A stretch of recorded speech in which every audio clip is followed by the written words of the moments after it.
Hi, my name is Elena. I am from Russia, exploring different places in the world, looking for powerful spots that have connection to some sort of spirituality, some sort of opportunity to explore thyself. And I want to make this video to talk about my trip to Mount Kailash in Tibet.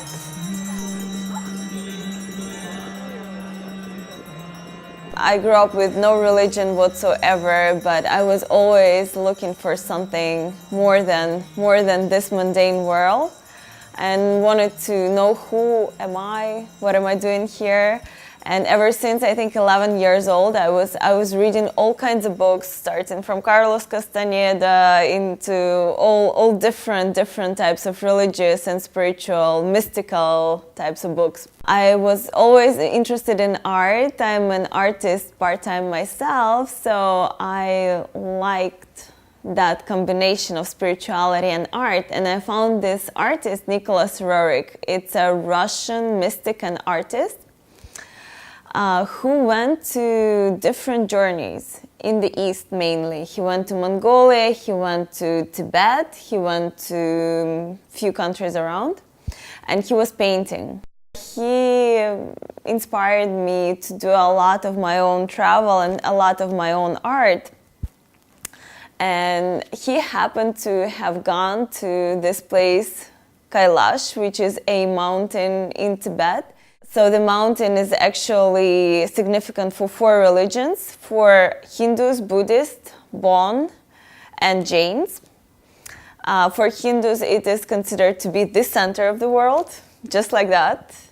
And there is this notion that a lot of spiritual leaders, before they had some kind of enlightenment experience in their life, they all visited Kailash. So all through my childhood, I guess ever since I learned about Tibet and heard about Kailash, I always wanted to visit that place.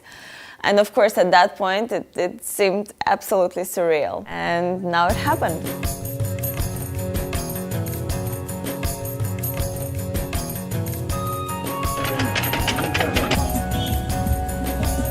Diana Berman and Elena Olam. Sure for you.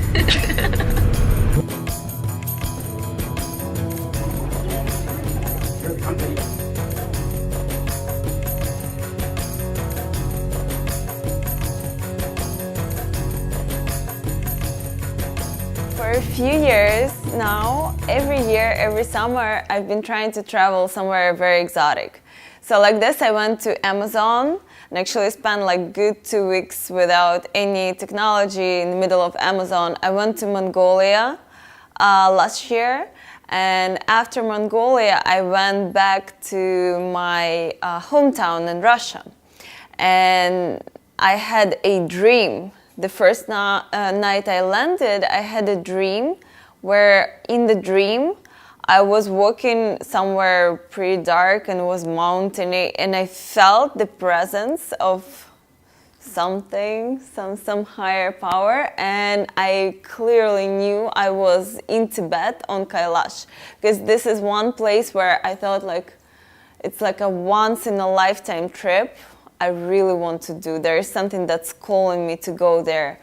So I figured I have no idea how I'm gonna get there. I have no idea how to organize this. This is just like a let's go to the moon next year. I was lucky enough that one of my friends, Diana Berman, decided to join me. Lots of synchronicities, how we met and why she joined me. She really likes India, and Kailash and India are very interrelated. It turned out to be so. Once we got there, we realized that. So it became a totally magical trip, and lots of self-transformation on every step of the trip.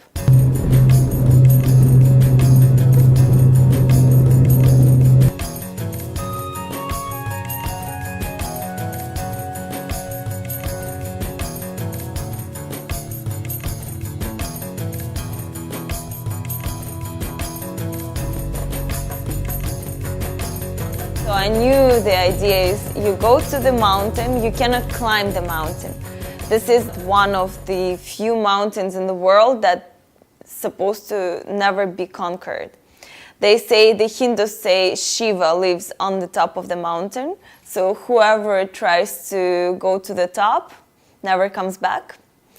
Or they get a really, really not good warning, like people usually get like some kind of accident happening to them the very first day they try to climb the mountain. So what normally people do, they go and do the walk around the mountain. It's called Kora or Perikrima. Those are the two words. Usually it takes about 3 days to accomplish. The first part of the journey, you get to go to a sacred lake, which is next to Kailash. It's in Tibet. The lake is called Mansaravar, and it's known for generations to be cleansing karma. For 7 generations before you and 7 generations after you.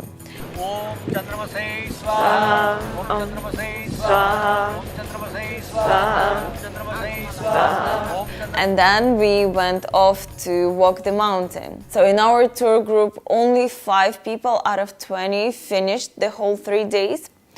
The rest, the 15 people, walked the first day, and then they had to go back.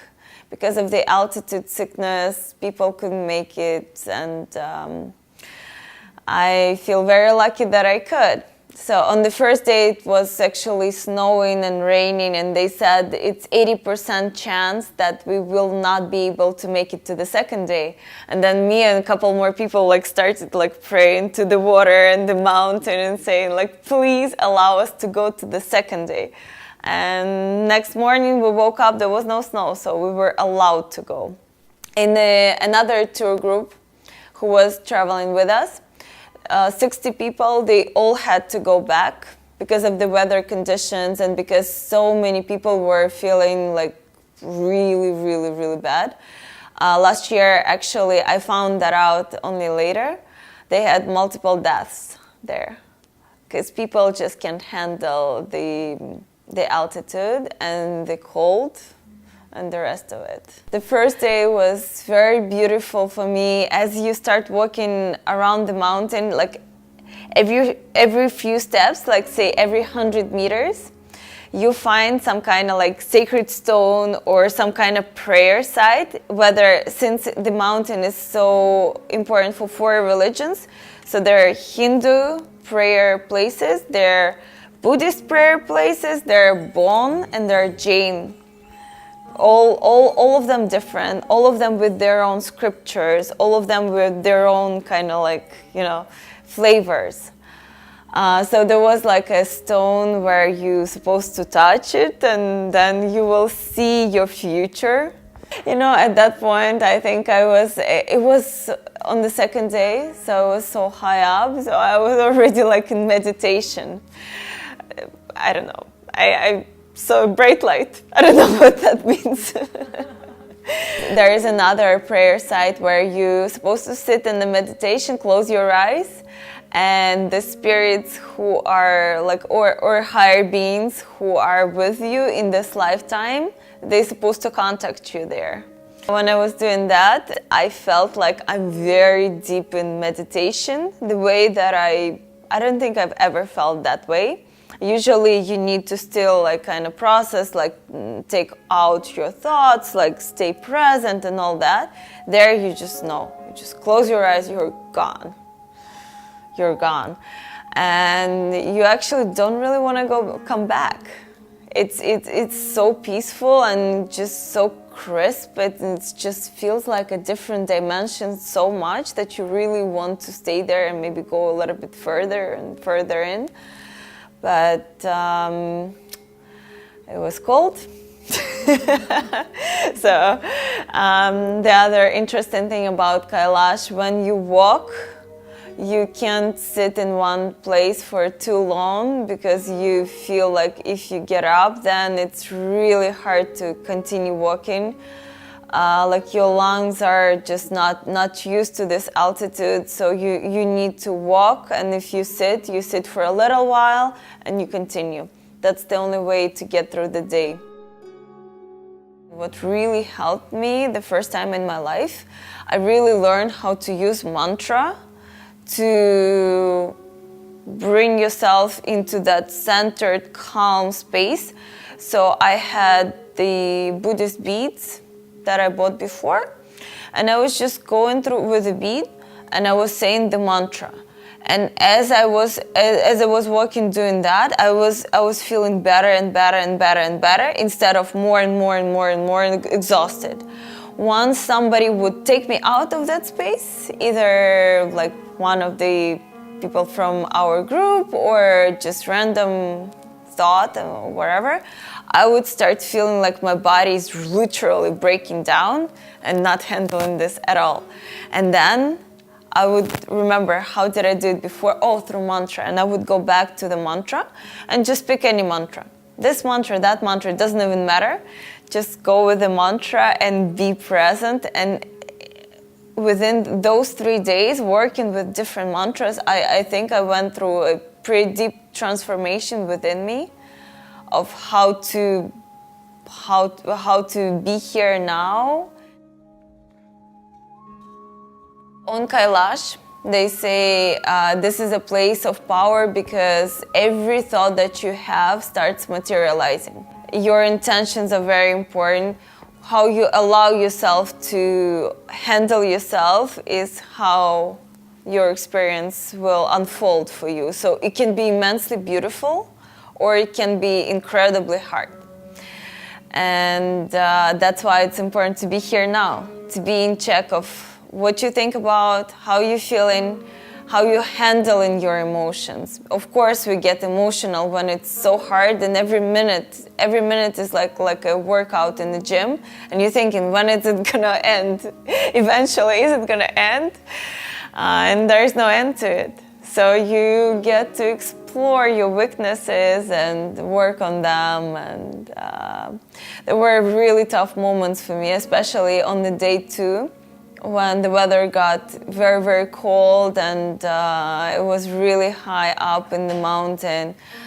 I was just practicing that, just staying present, just seeing the good side of the reality, because there's so much beauty around there.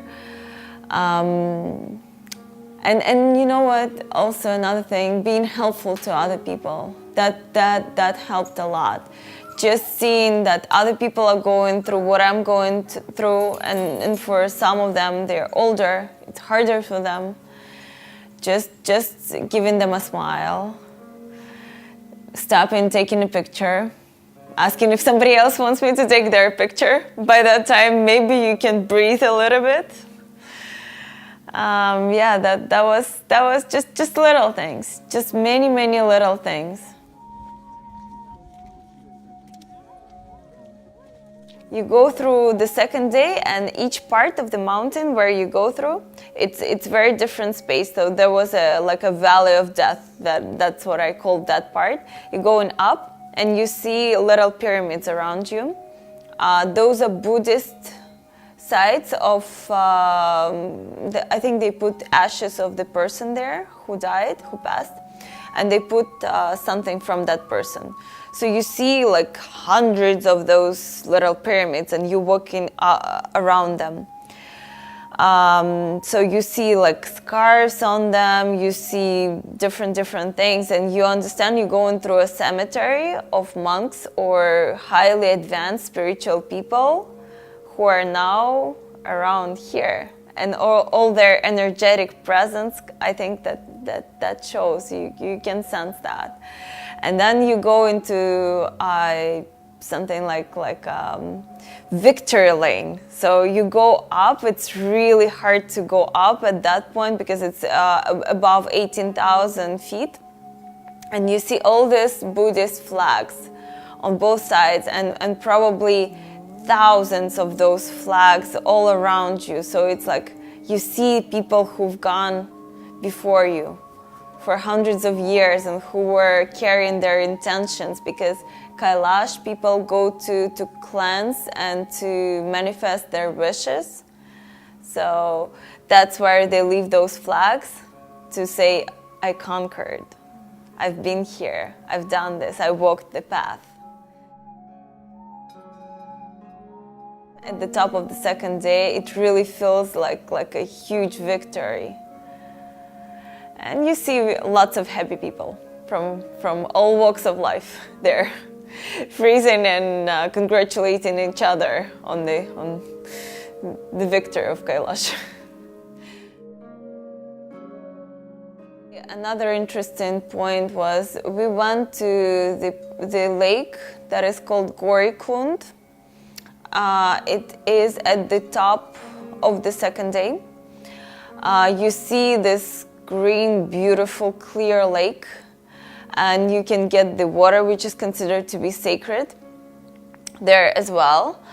And when I got the water and I drank a little bit of it, I had the mantra Om Mani Padme Hum starting playing in my head, even though I didn't even remember about this mantra all the time before. In India, Nepal, Tibet, I had no connection to this mantra. So apparently it's way charged with the energy of Buddhism and that mantra. And then I read on this mantra, this is the Buddhist mantra to get to the enlightenment. Somehow every word there is supposed to move you closer to it. The third day, you pretty much walk down and you start very much enjoying yourself, because it's a very victorious time where you can enjoy the mountain. You can see the yaks, the local animals, who are also enjoying going down the mountain because they are carrying a lot of stuff for people. And there are herds of those yaks that you see, and they're huge, very interesting animals. And people usually are much smilier, and you just, you just look at all the beautiful, beautiful scenery around you. You again can see Kailash, but the other, I think it's south face of Kailash, and they have a site there called Om Parvat. That's the part of the mountain where you see the sign Om, the Indian sign Om, written on the mountain with the snow. So the snow forms that sign. Very interestingly how it happens, but it's there. It pretty much looks like Om. So you walk down, you start seeing a little bit of greenery start appearing around you. By that time I was really tired, and my porter, the person who was carrying my bag, was really tired. It's a funny story.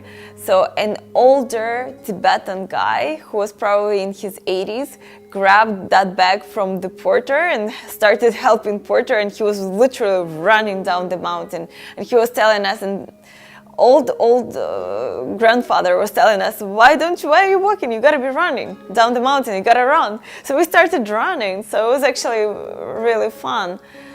So going down the mountain was much, much easier.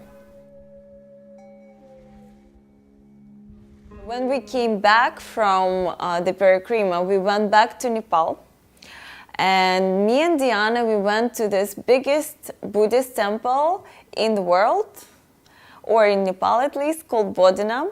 And it's a place where souls decide to meet before they incarnate. So if there was a soul that was supposed to meet you in this lifetime, it might be waiting for you in that space. So what you do, you walk around that Buddhist temple and you scroll the prayer wheels. So me and Diana walking and scrolling the prayer wheels, and I see this old Tibetan lady who is yapping at all the people around her to walk away so she can continue her prayer. And she has her beads in her hand, and she's very much into her experience. I look at her and I have kind of like a thought coming into my head that she looks kind of like familiar, but I've never seen her. Like, how would I know her? After I get out of that little temple, I have a revelation. I had a dream when I was 10 years old in Russia, 10, 11 years old, And in my dream, the dream was really profound. It actually woke me up as a nightmare. That's how intense it was, almost like physical presence. When in the dream, like it's palatable, like you can taste and you can feel and you can see that it's all kind of like real. And in my dream, I was walking in the street, so in Russia, in my native town, and I see this old lady.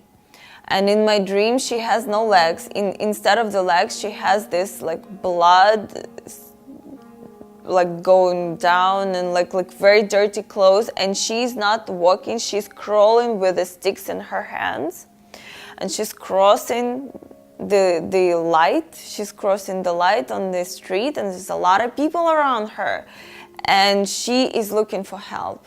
She's in desperate need of help, and not a single person helps her. And I'm a little child, and I'm just like, I'm appalled, and I'm scared, and I'm just terrified of this scene, and I can't understand why nobody's helping her. She's in desperate need, nobody's helping her, and I understand why. Because people don't want to show compassion when it's so hard, when it's so devastatingly, terribly looking. And I saw that lady in my dream and this lady that I saw, they were pretty much the same person. This lady had legs, that one didn't, but they were the same age, they had the same skin color, which I knew in Russia at that time. Like I've never seen people with that skin color in my life. So I knew it was like a very special dream. And what she came to show me, this lady from Bodina, from the temple, she showed me how to be compassionate. Maybe she showed me that that's one of the things that I need to develop in myself within this lifetime, to be compassionate in the face of things that may be appalling, that you may not like, just still opening your heart and doing something wherever you can. And if you cannot do anything, just not showing the blind eye. So I'm here with my good friend Diana Berman, who was my companion for the Kailash Journey, and our two little friends. This is Arnie and this is Mishka. And so Diana, how do you feel after we came back? So now a few months has passed.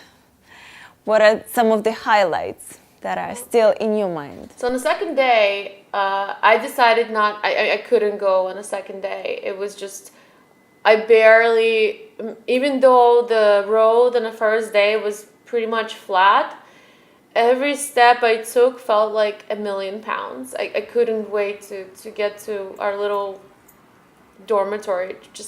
And as soon as I got there, I just dropped and I couldn't get up. So on the second day, I decided that it's wise for me not to go further up, especially there's a lot of climbing there. I could barely walk on straight ground.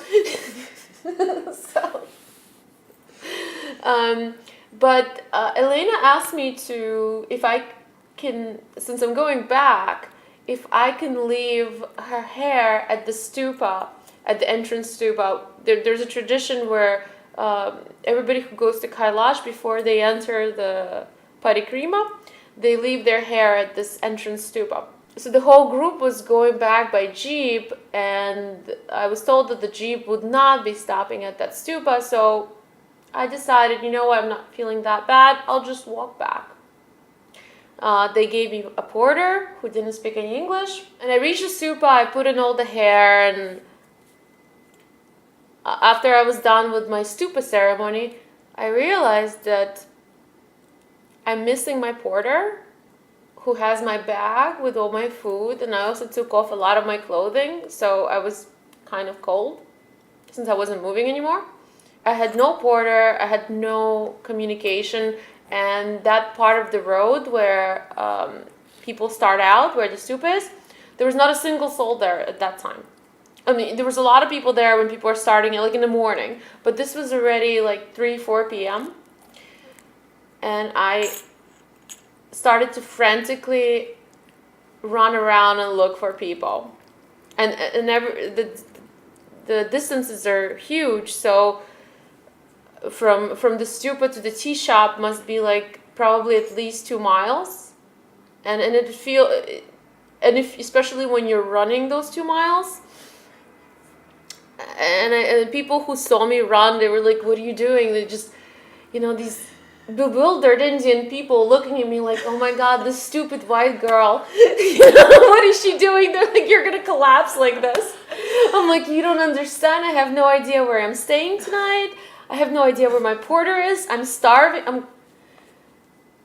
Eventually, a Chinese guide said, "Look, I know who the company you're with. I know who your guide is. I will call him. Go sit at the stupa and wait." I go back to the stupa. I sit, and I'm looking, and Kailash is in sight, and I'm just sitting there looking at Kailash. And I'm thinking, how long is it going to take? When is it going to be over? And at first, a prairie dog came by, this big, fat prairie dog. Then a mouse came over. Then 2 giant vultures started circling. I mean, and they were right above me, and they were just circling above. And this is when I just had enough. I'm like, I don't know if she called that guy or not, but I think all of these animals are surrounding me right now because they're waiting for me to die. I had 2 vultures like just circling me. And I'm looking at Kailash, and it's just, and I can already see how I'm gonna die. And I played out this whole scenario in my head, how I'm going to starve to death, and how in an hour it's gonna get dark, and then I'm not even gonna be able. I'm gonna be frozen. I can't even walk. And then as I'm like creating, the nightmare gets even more and more and more. A thought pops in. Maybe I should walk 5 minutes and see where the parking lot is. Maybe I could find someone there, possibly. I walk 5 minutes, and there's a bus standing there, and the bus driver said, "Hey, we've been waiting for you." "Yes, your guide has said, we've been waiting for you." And just like that, I was back in the hotel. But I've created, how much fear. And this is all the mind creates. So this is again to how the mind can be. It's not, we think it's reality. I mean, it was very real to me as I was watching Kailash and the vulture circling. And at that moment, it was very real. Like I could see my death unravel. I mean, who knows? 5 minutes away. The bus was 5 minutes away, turns out. Today, I really believe there are things that happen to us. They happen for a reason, and if we have a little bit more space, if we don't just jump, okay, even if somebody steals something from you, perhaps it was meant to be this way. I went on a trip a few years ago to see Ram Dass in Hawaii. They had this love service, where all the people who's ever been with his guru get together, and it's a big retreat. And at the end of the retreat, they give each person a mala. And each mala has a piece of the blanket that the guru would wrap himself in. So each person gets to leave home having a little piece of that touched the guru. And he has left his body in 73, so it is very special to receive that. And I remember standing in line. It was a 400-person retreat. I'm standing in a long line waiting for my turn to get this precious mala with this piece of the guru. And I get this mala, and I was already past Ram Dass, who was holding each one to his heart. And as I pass him, and I'm at where the picture of the guru is, I'm standing by the guru, and I look down at my mala, and mine is missing that piece of the blanket. It doesn't have it. And I turn bright red. I don't know what to do. This is so unfair. Meanwhile, everybody's walking around with their malas, treasuring it like it's the greatest thing on earth. And I don't know what to do. I have a panic. It's just so unfair. So I react. I go to one of the assistants and I say, hey, this is what happened. And she took a while. She looked at my mala. She said, here's a new one. I'm sorry this happened to you. Here's a new one. And I gladly took this. It has a bigger piece of the blanket than everybody else's. I had like a nice big piece. I was like, I have a big piece now. But as soon as I boarded that plane, on my trip back to New York, when I boarded the plane, and it's not the one Ram Dass gave me. And not only is it not the one he gave me, but there was a special message in not getting. And then I had a dream when I came home. And in the dream, I realized that I exchanged something of value. Because that mala that had what are the chances of, and they carefully tied what are the chances of getting the one mala that was missing it? In the dream went something like this. The guru came to me in my dream and said, you gave up something very special just so you can get something everybody else has. Next time, maybe you appreciate what you have. And this is, consciousness not being expanded enough to notice and not trusting life. On Kailash, it's incredible feeling of synchronicity, and it's an incredible feeling of you are being shown what to do, where to go, how to go, what to say in your head during that. And it's like a prayer that keeps on evolving through you, keeps on just making its new realization through you. It's almost like the universe is observing itself via your being. It's like Kailash is talking to Kailash and observing Kailash, but via you. In order for me to discover who I truly am, I need to embody every and each one of my fears and negative emotions. That I need to make peace with every fear that I have, with every anxiety that I have, with every angry thought, with every addiction. I need to embody that and become that and make that a part of me. Accept that, truly accept that.